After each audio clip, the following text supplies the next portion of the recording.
from Breakfast with the Boss. You know, we used to be called Lunch with the Boss, but now we're called Breakfast with the Boss here on www.radiovisionnetwork.com.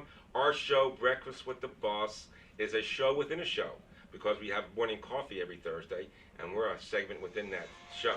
And we would love to have you watch us and listen to us each and every Thursday.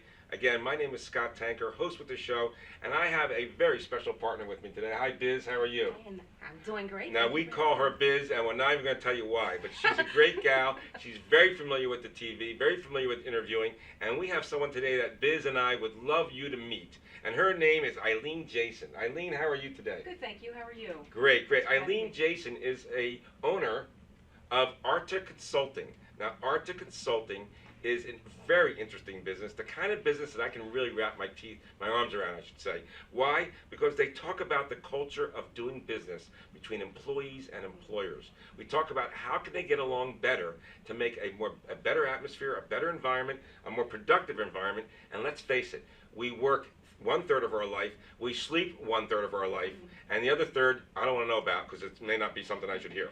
But the fact of the matter is, working is so very important. It takes up all of our day. It takes up our enthusiasm. It makes our culture. It makes our feelings. We deal with people from all walks of life, and you know what?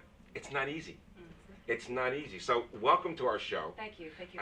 Biz and I are so interested in hearing about how you got into such an industry. I'm passionate about dynamics of employees. Even if I can't figure them out, I'm still passionate about them. You can figure them out. You can help. Share with us how you got here and give us some backstory. Sure, thank you. So I've actually been in corporate America for 25 plus years, and throughout those years I was primarily a project manager working with people. But my actual schooling background is computer science in an undergraduate realm. And also my MBA is in technology management. So although I worked with people, I was a lot on the technical side of that, but I was always intrigued with working with people. I always said, and I still say to this day, is I'd rather have a really good group of people to work with and a bad project than a really good project and a bad group of people to work with. And I stick by that, and always feel that way. But I've been, again, through corporate America for quite a few years, saw the changes from, early on to just recently, including the most recent 2008 financial crisis. And, that's when I became really concerned about, the employees and the retention rate and, the fact that they weren't always considered first within an organization, and rightfully so. I mean, companies were looking to, watch their bottom line, which they needed to do during that particular period. But I saw a lot of unmotivated employees. I saw a lot of people that were very disparaged, that they didn't want to come into work. And I also saw a lot of leaders that, really weren't close to or really didn't seem to think that that was important. And ultimately, I decided to go for my PhD in psychology because I loved people. And so I combined the two from an organizational standpoint and finally decided on the PhD in organizational psychology. So that helps me work within organizations to help the people side of the organizations, to help companies and leaders recognize the importance of and the fact that your employees are really the people that are making you money in the long run. Most of the people who listen to the show, I'm gonna guess, are smaller businesses. Mm-hmm. Your background's in larger businesses. Well, I've been through both. I've been consulting for small firms, larger firms. But the fact that I like the smaller companies, smaller, mid-size, and even larger companies, I was talking to Biz a little bit earlier, is the fact that I work a lot with the HR departments also. Right. And the fact of the matter is that on the smaller companies, some of the HR departments are small, and they're really focused on getting the processes done, making sure the paperwork is in place. Where I can come in and help them is sort of expand, some of their areas and help them with the people side of it, and get courses in place, or get things aligned so that people are communicating more effectively, particularly leaders within the organization, small or large, making sure that people understand how they behave with each other, primarily how to enhance that behavior, how to make it more effective. Also, in stressful situations, people act quite differently in stressful situations, and whether you like it or not, it is what it is. But I can help people recognize those behaviors and sort of step back and say, okay, I get it. also in how you're perceived. People don't always understand how people perceive them, and that's a very important aspect. The thing, I owned a company. I was a partner in other companies. I was an employee in many companies. I've been the bottom of the heap working as a busboy at Ponzio's Diner, which is a local, for those of you who don't realize that. And I've been at the top of the heap where I've owned my own company with 15 employees. It is very hard to lead, and especially in today's world, it's so different. As I realized in the past, is that when you wanted to find good employees in the past, there were more loners. Now you find employees and they like to do work in groups. It's more of a group effort, and that people like to be picked out of the group because of their extra effort, not the only person doing that particular project. And my kids are old enough now where they're sharing this kind of work models that they provide now in today's world. They've created this. Yeah. And it's find it very, very dynamic. What bothers me the most, though, as an employer, is someone who isn't committed to the job, isn't enthusiastic. Now, I know that you can teach be on time. You can teach dress beautifully like Biz does. You can teach that stuff. We've had employees in my world, my lifetime, where I said, here's $500, go get some clothes. I mean, I said it a different way, and there's nothing wrong with that in my mind, because first of all, it's a compliment at one level, and it's also an observation at another. Okay, but I can't understand in today's world why there aren't more committed employees and happier employees. By the same token, I've never seen a world so unhappy since 2008 to today. And you're right. In the last 8 years, I've never seen such unhappiness. It's just unbelievable. It's crazy. It's crazy. I mean, it's, and because people, the dynamic is quite different in companies today as it was. And the work culture is the loyalty is quite different. And as the generations come about, my generation is now getting ready to retire or move on. We've got several different generations of folks that work differently. Have been brought up quite differently, in the social media. They work quite differently than we do, or that I did in the past. And so, employee engagement is in fact probably the most concerning point in companies. How to get those people engaged, how to figure out, how to make them part of, feeling that they're part of the organization. And that's one of the things that I do. I use several different types of surveys. The Gallup Q12 is one of them initially. I don't know if you've heard of that or not, but I can come in and assess where they are immediately, right at that particular point, and then find out, work through different things, different types of, exercises, and go through that, and then monitor it down the road so that it's not just a one and done, to make sure that people are there similarities in all this, even though the industries are different? Yes. I mean, because some people say, oh, I'm in a doctor's office. That's nothing like the tire company that my husband works in. No, there are people that are disengaged everywhere from the doctor's office, to the big corporations.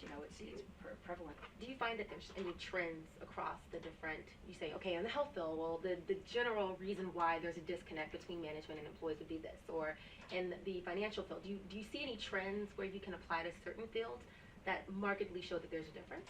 No, I'd say it's pretty, straight across. I mean, there's a reason for it, whether it's a lack of communication, whether the employee doesn't feel, valued by the company. There are various different things that I look into specifically. And I always say to people, and I say to companies, it doesn't take much to value your employee. People think of the sleep pods, with Google, and I'd love to have that, but yeah, right, exactly. And who knows? I worked for a family business, and we're going to take a break in a second, but I wanted just to share a thought. And, we're with Eileen Jason, PhD. You can get a hold of her at 856-506-5159. But before we go off for a little commercial, because someone has to pay for all this, our great sponsors, I want to let you know that I work for a family business, and we gave out turkeys at Thanksgiving, hams at Easter, and I don't see that anymore anywhere. And I think when we get back, I'm going to talk about how can we recreate that feeling.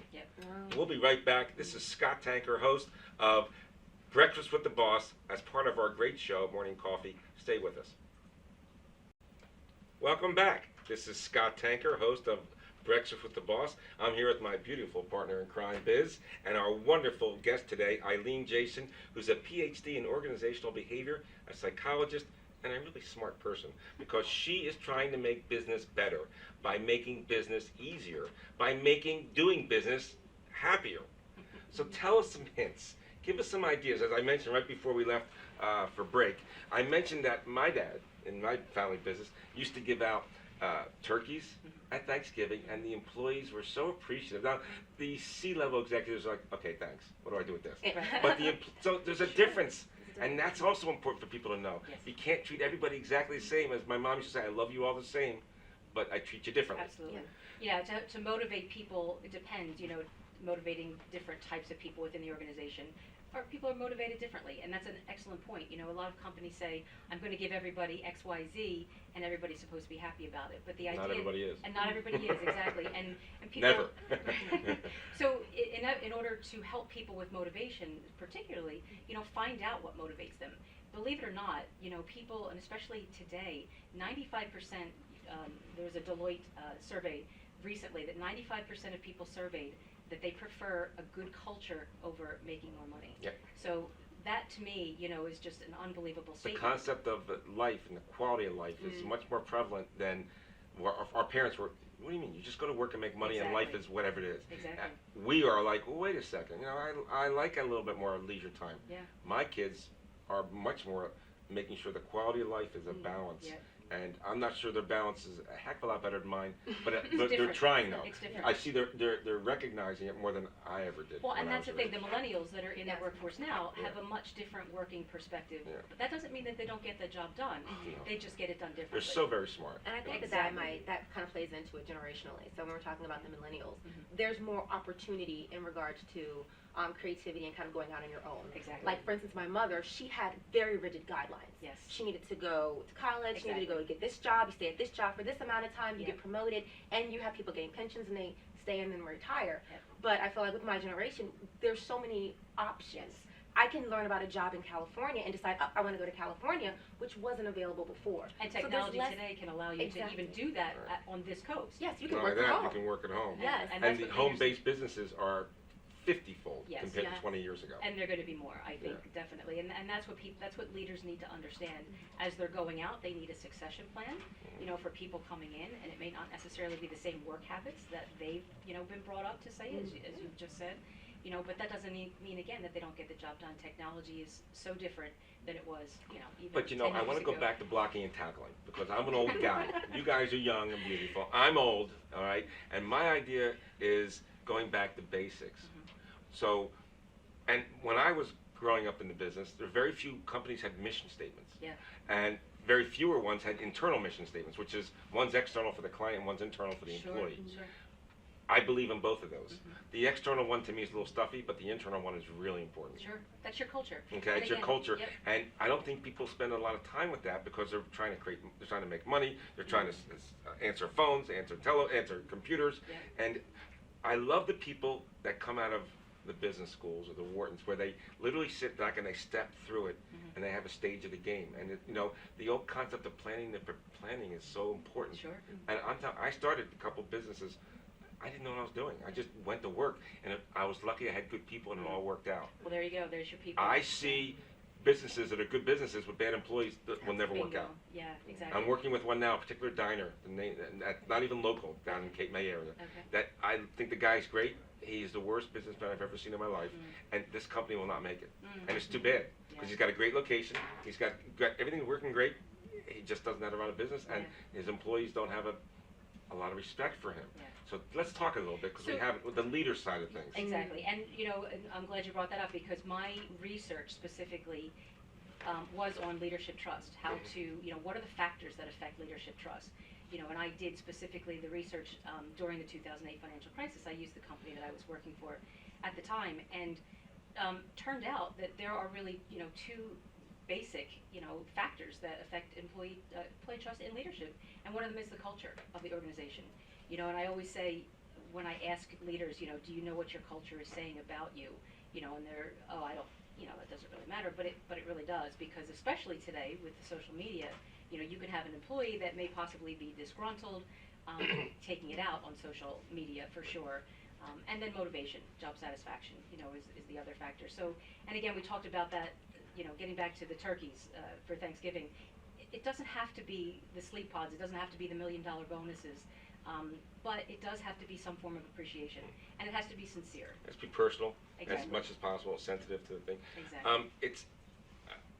we need to go to another break, but I want to tell you that I've had people I've worked with, some of them have been my people supervised that I put in that position, where their concept was if your desk is here on Monday, then you're doing fine. And I've had other people say, I need you to fill out this 13-page report, and we're going to have a 180-degree review, which is everybody reviews everybody. We're going to be right back after these messages because you're going to learn much more from Eileen on how to make your company the best it can be. Stay with us, Scott Tanker and my best buddy Biz here with Breakfast with the Boss. Welcome back. This is Scott Tanker and my best friend Biz here with Eileen Jason, who's an organizational psychologist, president and CEO of ARTA Consulting. We have been talking about the dynamics between employees and employers, and I think right before we went on break, we started to talk about the executives. We know that the employees love the little things, you know, and the cute little things that make them feel like they're important. And I don't mean that in a demeaning way. A turkey for Thanksgiving is an important item for a lot of people. But the C-level executives, if I can utilize that thought for a minute, they may not feel so good about that. So they may say, I want something a little more appropriate for my level. These are things that go on in cultures that I think employers don't understand, or supervisors, that you can't treat everybody exactly the same. Now the problem I have with this is to keep the secrets. Because sometimes you have to not, certain people can't know. And then it becomes, even in an innocent atmosphere, it becomes a bad thing. You need to give us and the audience, more than me, the audience some hints on some ideas on how they can keep that playing field level and keep everybody feeling like, hey, you may be my supervisor, but we're still the same people. We're still equal in so many different ways. Well, and that's it. Transparency, you know, is a big concern with companies, and it will be going forward.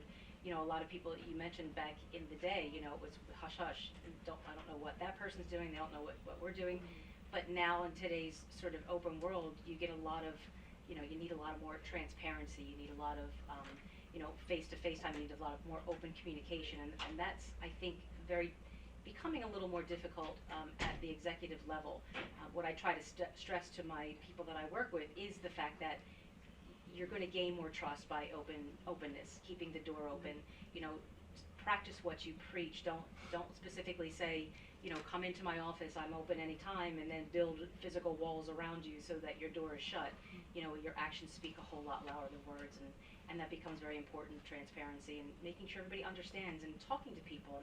And it's not just once a quarter, having a quarterly meeting where you sit in an auditorium, you know, with thousands of people, but, you know, have it on an ongoing basis and make sure people understand your mission. You know, I used to work for a company before I started working there. The CEO would walk around and sort of as a joke, you know, what's our mission statement? You know, what's our mission statement? And it was written on the badges, you know, that everybody had to wear, and it was kind of a joke, but it was funny. But the end result was, you know, they understood what the culture was, and they understood what that was all about. So. What it's hard. The ingredients for success can be similar, or they can be totally different. And the people involved in those ingredients have all the variables. So you're really working in an environment that has so many variables that you can't control. One of the most important things, though, is to set the stage. What I found is that if there's expectations, you manage people's expectations, which, by the way, I can't say I learned immediately. It took me a long time to figure that out. So we're here today, and that's why we have this show, is to help people who should know that, and they don't know it only because maybe experience or because exposure. We're trying to get you there faster. We want people to work better together. I want people to like their jobs again. And I don't know exactly where to go with this. And you're a perfect person to do that. So I want people to call Eileen. I know her initial consultations are courtesy of the firm. She didn't tell me that, but I'm telling you that. Her initial consultations are courtesy of the firm. Her number is 856-506-5159. She's located here in New Jersey, but she works throughout the country.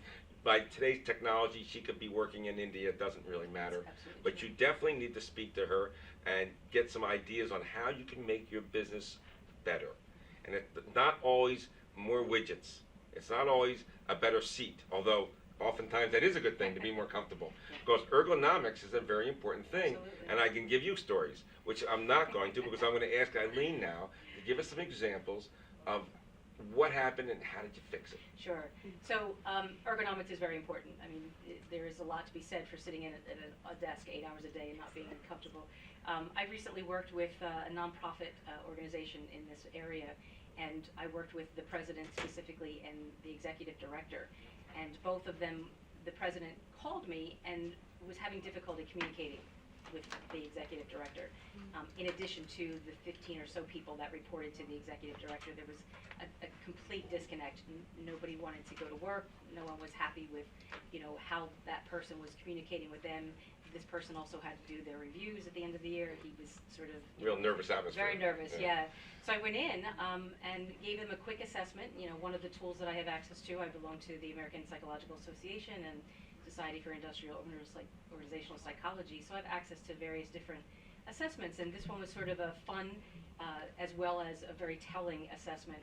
And we've identified their working styles, their natural styles, their working styles, and the way they work under stress, and also how people perceive them. So I sat with the president, gave him his report. Eyes went open wide, like you would not believe. What was the style? We don't know who it is. Well, so the what style was was he was very conservative. He was very detail oriented. Really needed to be crunched in the numbers. Was not comfortable being in front of people. And you would think, as a president, they're more So comfortable being in front, but it's not always the case. Yeah, And it's usually the case that they're not comfortable. yes, Yeah. or that they don't want to do that, Right. for whatever reason. Not who they are. But yeah, this president and the person that reported to him, the executive director, was very dominant. He had to be the runnings of the show. He wanted to make the decisions, very much out there and, just kind of like very quick, didn't want to see the details. I mean, you couldn't have more opposite end of the spectrum. Often wrong, but never right. Exactly. So, once they both realized that, we worked together, again, I said it before, the light bulb went on, and I gave them, ideas, behavioral styles to understand each other's behavior, and it's not, especially when they're stressed.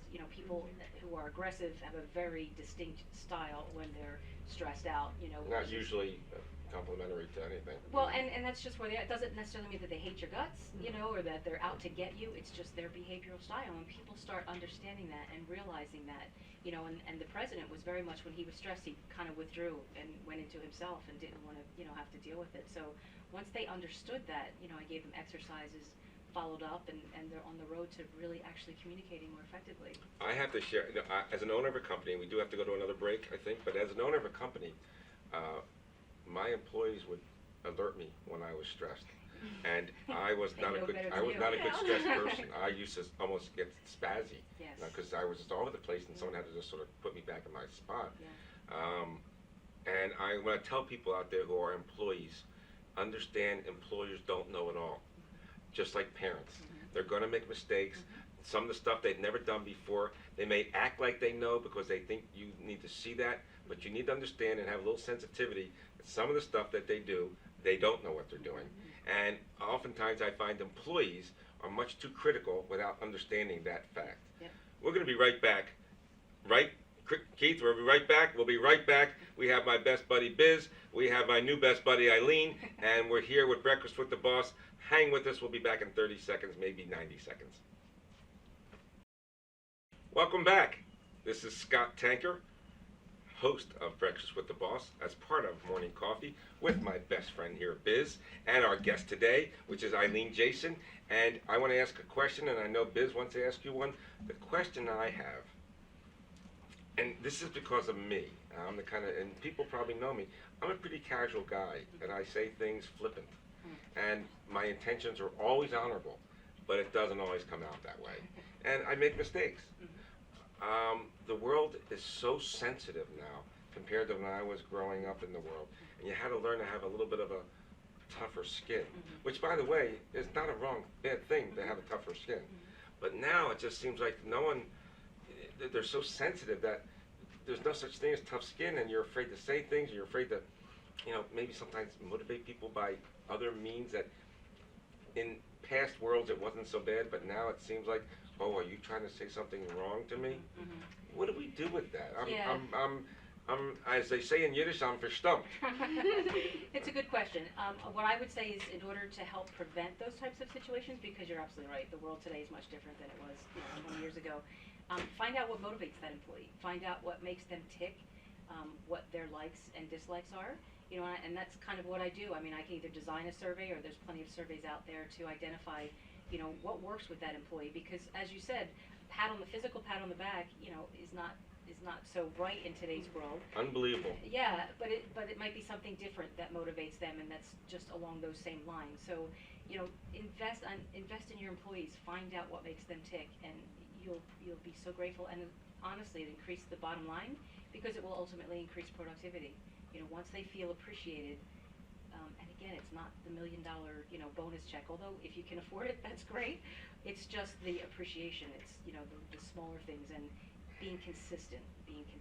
It's all about communication. Exactly. If the employee can tell the employer, and the employer can tell the employee things that they really need to tell them without fear of taking it the wrong way or any kind of reprisal, you can get so much done. And that's where I come in as a third party, because a lot of times there might be that initial friction between, just the to two open it parties. up, just to say, I don't know how to even get it started. Exactly. And Because people either we feel- start on the wrong foot, or I don't even know what foot I started on, Or even making sure that you're providing solutions. Right. Because the problem is Right. a lot of people, they get together and they will talk. Yes. They'll talk. Oh, yes. Oh, But they're yeah. not coming to a solution, and so you just leave more stressed and Exactly. more disgruntled Yeah. than before. So giving them a third party to kind of say, okay, let's take a step back. Yep. So if you don't like the way you were treated, how were you? Exactly. It's And I don't getting have any that. stake in the game. Like, I'm a third party coming in. I don't know you. I don't know Yeah. your executive that you're reporting to. I'm objective. I can look at things on a much more objective basis. And One of the things I learned, I'm going to share with the audience, and you can tell me if I'm wrong or not, that if you think your meetings are too long, you have stand-up meetings. You don't sit down. that's an option. Because That's a lot of certainly people meet to meet. Yeah. And I remember in the old days, another meeting to find out another meeting to find out another meeting, and nothing gets done. All you do is go to meetings. Yes. Yeah. And then I met a guy who said, "This will go fast. We're going to stand up." Yeah. People don't want to stand up for too long, and they want to go back to their seats and get some stuff done. And then how the follow-up, how do people feel about that? So then you would engage them afterwards Right. and say, okay, this is our new approach. Right. What do you think? Well, the irony is that a lot of people think most meetings are silly anyway, so might as well get them over with. Yeah. Although some meetings have real Absolutely. needs. Yeah. It's just such a dynamic world out there. I've worked for big companies with thousands of employees. Mm-hmm. I've worked for smaller companies with 50 employees, Yeah. and now I work for myself with one employee. Yeah. And it's a very dynamic way to do things. Mm-hmm. Obviously, when you're by yourself, you win and lose on your own. Mhm. When you're with others, you win and lose as a group, which Exactly. I've always enjoyed working as a team. Yeah. That's also why I think sports are a wonderful microcosm of life. Yes. Builds teamwork Um, and camaraderie. And I think that if you can get sports-type activities that are fun without any fallout in your corporate culture, Yeah. it's very cool. Yeah. Whatever that may mean. And even if it means a competition within, Within. or a picnic, where you have sporting events and Mhm. get people involved, it doesn't really have to cost a lot of money. So- What are the couple things you could share with us that employees and employers should do to make it better for themselves and for their opposites? Couple hints. The opposites, you mean, as far as their working behavior? Themselves and each other. In other words, what Or can an different. employee do to help themselves? What can they do to help the employer? And an employer, what can he do to help himself? And what can he do to help the employee? There's like 4 things going on. Yeah, keep an open mind. I mean, the first and foremost thing is open that door, open and listen, learn listening skills, and allow your employees to come in and allow them to, openly discuss with you, what their situations are without, reprisal from the HR group. Learn how people work together, and that's where I come in. Again, you have to be working with somebody. It's sort of like your work husband, your work wife, your work family. You work with them 8 hours a day, if not more. That's sort of where I can help. And if you don't know why you're not getting along with that person, or why that person aggravates you, or you just can't communicate effectively, maybe sometimes you need a third party, and I can kind of help with that. And just be open to the fact that not everybody is like you. And I would also say, when you learn your behavior, it's much easier for me as my behavior to talk with somebody in my behavioral style. But if you're really trying to communicate with someone who's opposite of you, you need to learn to communicate their style. One thing that leaders have to be is much more chameleons than employees have Yeah. to be. And I'm sorry, but leaders get paid more money. Supervisors get paid more money. And the accountability and the expectation and the responsibility is there for that reason. So just because you think you're just like the person you're supervising, you do have to step it up. You do have to take that extra special looking out for them, looking over them, and you making the changes to let that employee be the best they can be. Yeah. Because if you're a really good supervisor, that's what you should be doing. Yeah. It doesn't happen enough. Yeah, And we're all stressed out. I mean, one of the, the United States, I don't have to tell anyone, is the most overworked. Yeah, they you know, think company. we're. I know we work in this. It's Our crazy. country in the Western world works Yeah. longer than most any other country in the world. I just heard recently France, I think it was France, Yeah. said that they're going to knock off the emails after 5 o'clock and on weekends. And we hear that and we're thinking, What, are you kidding me? We're so attached to Remember, our you used to think that technology. the Asians, Japanese used to work longer hours. Yeah. We It's do. us, we do, And we- so and we do. that's what bothers me is the last 8 years we're working longer and harder. I don't think we've gotten any farther. Yeah. Some of us may even be behind. Yeah. And if we're doing that, and if we need to work in that environment, if we're expected to do that, do some things to make it fun. Do some things to make it, enjoyable for the employees. If you want to make your company the best it can be, if you want looking for strong culture, cohesion, effective leadership, if you want to get the job done, you want to make more money, you need to speak to Eileen, because she is going to give you ideas that have nothing to do with equipment, have nothing to do with paper, it has nothing to do with even the talent that you bring to the table. What it has to do with is human interaction, which, believe it or not, if you don't know it, the more you get along, the more you get done. And hiring the right employees is important. And hiring the right employees. Absolutely. Now, I want everybody who's listening today, and for those who aren't listening, you're going to be told by the people who are listening, to call Eileen Jason, and her number is 856-506-5159. She'll be happy to talk to you, work with you, assess your situation at whatever levels you want, whether it be the owner, whether it be the C-level executive, whether it be the online employee, the line employee, or all the above. She's the person you used to speak with first and foremost. She has the experience, the expertise, the exposure. Please give her a call. I know you won't be disappointed. Eileen, thank you so much. Thank you. It was my pleasure. I It was appreciate great it. being here today with you. I've learned a lot. Good. Hopefully our folks did too. Biz, I Yeah. think we did another good job. I think we do. Everybody have a great week. For those of you in the South Jersey region, we have finally got the sun. So ha-ha to the rest of you. We're having a great week and a great weekend. We'll see you next Thursday, each and every Thursday, 9:30 to 10. Be there or be square. Scott Tanker signing off for Morning Coffee, and we'll be right back with some more interviews. Thank you.